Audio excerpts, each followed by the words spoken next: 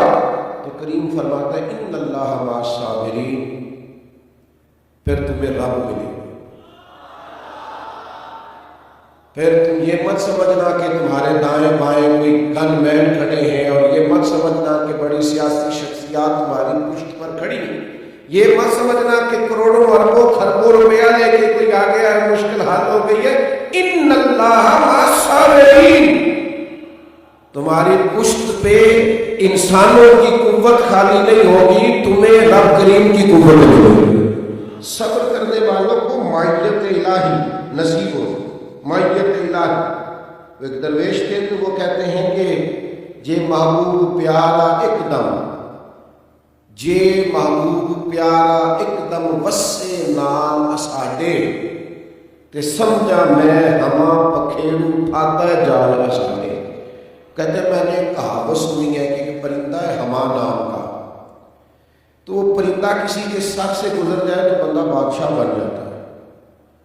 کہاوت ہے ایک پرندہ ہے، کسی کے سر سے گزر جائے تو بندہ، تو کہتے ہیں اگر میرا محبوب ایک گھڑی میرے پاس رہے گا تو میں یہ نہیں سمجھوں گا کہ میرے سر سے وہ گزر گیا، میں سمجھوں گا میرے قبضے میں آ گیا۔ یعنی جس کے سر سے گزر جائے وہ تو بادشاہ بن جاتا ہے، جس کے قبضے میں آ جائے وہ جس کو چاہے بادشاہ بنائے۔ کہتے ہیں جے محبوب پیارا ایک دم وسے نال اساڈے، تے سمجھا میں ہما پکھیڑوں پھاتا ہے جال اساڈے، میں سمجھوں گا وہ میرے جال میں آ گیا، میں جس کے سر سے چاہوں گزار کے بادشاہ بناؤں۔ تو محبوب تک پہنچنے کا رستہ کیا ہے؟ تو محبوب کہتے ہیں یا ایھا الذین آمنوا استعینوا بالصبر والصلاۃ، اے ایمان والو تم صبر اور نماز سے مدد مانگو، ملے گا کیا؟ ان اللہ مع الصابرین، تمہیں محبوب ملے گا، اللہ تمہارے ساتھ ہو جائے گا۔ آپ کو پتہ ہے بعض دنیاوی چیزوں میں بعض لوگ الجھ کے رہ جاتے ہیں، کیوں؟ ان کا کوئی مقصد نہیں ہوتا زندگی کا۔ بعض لوگوں کو شہرت کی بڑی عجیب و غریب قسم کی ہرس ہوتی ہے، وہ سارا وقت اپنا ضائع کر دیتے ہیں، نہ عبادت، نہ روحانیت، نہ تقویٰ، نہ کوئی کسی قسم کی باطنی کیفیات، بس میں بھی ہوتا ہوں، میرا بھی ایک نام ہوتا ہے، ساری زندگی ضائع ہو گئی۔ اپنے لیے کوئی بہترین مقاصد تلاش کریں۔ آپ کے یہ جو چھوٹے موٹے جھگڑے ہوں گے، زندگی کے مسائل ہوں گے، یہ ویسے رستے میں رہ جائیں، آپ کو محسوس ہوگا یہ ہے ہی نہیں۔ لوگ جدوجہد کرتے تھے، صحابہ چلتے تھے، میلوں کا سفر، مہینوں کا سفر ہوتا تھا، پیروں میں چھالے پڑ کر ٹوٹ جاتے تھے اور زخم بن کر ٹھیک ہو جاتے تھے، پر ان کا سفر جاری رہتا تھا۔ بڑے زخم لگے، بڑے زخم ٹھیک ہوئے، پر وہ سفر جاری۔ اپنے مقاصد کا تعین کریں۔ ایسا نہیں ہوتا کہ سارے راستے ہموار ہی ہوں، پہاڑی راستہ بھی ملتا ہے۔ ایسا نہیں ہوتا کہ سب رستوں کے اندر سڑکیں ٹھیک ہی بنی ہوں، ٹوٹے رستوں سے بھی گزرنا پڑتا ہے۔ ایسا نہیں ہوتا کہ ہر جگہ طبیعت آپ کی ٹھیک ہی ہو، بیماری اور تکلیف کے وجود کے ساتھ ہی آپ کو آگے بڑھنا ہے، پر شرط یہ ہے کہ کوئی مقصد دل میں ہو، کوئی لگن ہو، کوئی تڑپ، کوئی خاص مقام ہو، آپ کا کسی طرف بڑھنے کا ذوق ہو۔ میں دیکھتا ہوں ہمارے ہاں بہت سارے لوگ ہیں دینی دنیاوی کام کرنے والے، لیکن کوئی خاص مقصد نہیں ہوتا، اس کے پیچھے کوئی ترجیحات بڑی نہیں ہوتی، اس کے پیچھے ان کے کوئی بہت بڑا فلسفہ کار فرما نہیں ہوتا، بس رسم کی طرح ہے، میلاد آیا ہے تو کرنا ہے، محرم آیا ہے تو منانا ہے، اور اگر کوئی اور دینی دنیاوی ایونٹ آیا ہے تو وہ گزارنا ہے، لیکن اس کے جو بھرپور مقاصد ہیں ان مقاصد کی طرف ان کی توجہ نہیں ہوتی۔ میلاد صرف ربیع الاول میں نہیں ہوتا، حضور کا ذکر تو سارا سال ہونا چاہیے، سیرت کا باب تو ہر وقت کھلا رہنا چاہیے، انسان کو تو ہر وقت کوشش کرتے رہنا چاہیے، کچھ نہ کچھ حضور کا دین پھیلانے کی اس کے اندر طلب ہر وقت ہونی چاہیے۔ امام حسین کا پیغام صرف یکم سے 10 محرم تک نہیں ہے، یہ آج جو کچھ پوری دنیا میں ہو رہا ہے اور جو جس طرح اسرائیل دندناتا پھر رہا ہے، یہ ساری یزیدی سوچیں تو ہے، اور اس کے مقابلے میں آگے بڑھ کے اگر کوئی لڑ سکتی ہے تو فکر امام حسین ہے۔ جو کچھ آج پوری دنیا میں ہو رہا، اگر ہم نے اپنے بچوں کو صحابہ کی وہ جدوجہد سکھائی ہوتی، امام حسین کا فلسفہ بتایا ہوتا، تو کبھی بھی ہمیں کسی اور ڈبیٹ کی ضرورت نہ رہتی۔ یہ خود بخود بتاتے ہیں کہ اصل حق کیا ہے، اصل میں آگے بڑھنا کس طرح سے ہے، لیکن ہم نے سمجھا ہے کہ 4-5 دیگوں سے امام حسین کا ذکر مکمل ہو جاتا ہے، ایسا نہیں۔ تو ایک مقصد حیات، پھر اس مقصد کے تحت ضروری نہیں کامیابی بھی ملے، یہ بھی ضروری نہیں کہ آپ جیت کے ہی سوئے، ہر آدمی کا جیتنا ضروری نہیں ہوتا، لڑنا ضروری ہوتا ہے۔ 14 صحابہ بدر میں شہید ہو گئے تھے، انہوں نے تو مکہ فتح ہوتے نہیں دیکھا، لیکن فتح مکہ میں سب سے زیادہ کردار ان 14 لوگوں کا ہے جو بدر میں شہید ہوئے۔ وہ کامیابی کی پہلی سیڑھی بنے جو 70 صحابہ احد میں شہید ہو گئے تھے، انہوں نے مکہ فتح ہوتے نہیں دیکھا میرے دوستو، انہوں نے وہ بلندیاں، وہ عروج، وہ بڑے بڑے مال غنیمت کے ڈھیر انہوں نے نہیں دیکھے، جو اسلام کے پاس بعد میں قوت آئی، دولت آئی، وسائل آئے، انہوں نے نہیں دیکھے۔ لیکن حضرت امیر حمزہ کا خون کبھی اسلام میں بھلایا نہیں جا سکتا، حضرت عبداللہ بن جہش کی دعائیں بھلائی نہیں جا سکتی، حضرت سعد بن معاذ کا جذبہ بھلایا نہیں جا سکتا، حضرت مصعب ابن عمیر نے اس طرح جان قربان کی تھی کہ آخری وقت کفن بھی پورا موجود نہیں تھا، تو کیا بھلائے گی تاریخ ان لوگوں کو؟ اسلام کا جھنڈا پورے طور پر پوری دنیا میں اس طرح سے لہراتا بظاہر نہیں دیکھا، لیکن ان کی قربانیاں بھلائی جا سکتی، تو کوئی مقصد تو بنائے۔